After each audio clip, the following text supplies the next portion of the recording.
ఆర్యవైశ్య అన్నదాన సభ ఆధ్వర్యంలో సెప్టెంబర్ నెల అమావాస్య పూజలను వైభవంగా నిర్వహించారు. చెన్నై బ్రాడ్వేలోని వరదా ముత్తయ్యప్పన్ వీధిలో యతిరాజ్ మహిళా మండలి ప్రాంగణంలో సునాద వినోదిని బృందం భక్తి గీతాలాపలను భక్తి శ్రద్ధలతో ఆలపించి ఆకట్టుకున్నారు. ముందుగా ఆర్యవైశ్య అన్నదాన సభ వ్యవస్థాపక అధ్యక్షురాలు భాగ్యలక్ష్మి నేతృత్వంలో రాధాకృష్ణులకు విశేష పూజలను నిర్వహించారు. అనంతరం భక్తులందరికీ ప్రసాద వినియోగం చేశారు. ఈ సందర్భంగా భాగ్యలక్ష్మి మాట్లాడుతూ తమ సభ తరఫున ప్రతి నెల అమావాస్య రోజున భక్తి గీతాలను ఆలపించడం జరుగుతోందని అన్నారు. ఇందులో సునాద వినోదిని బృందం సభ్యులంతా ఎంతో భక్తి శ్రద్ధలతో భక్తి పాటలను ఆలపించడం జరుగుతోందని అన్నారు. అలాగే ప్రతి నెల పౌర్ణమి రోజున శ్రీ కన్యకా పరమేశ్వరి దేవస్థానం ఆవరణలో ఉన్న గోశాలలో గోపూజలను చేపడుతున్నట్టు తెలిపారు.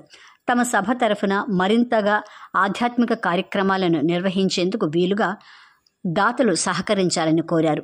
మరిన్ని వివరాలకు 9952298395 నంబర్ని సంప్రదించగలరని కోరారు.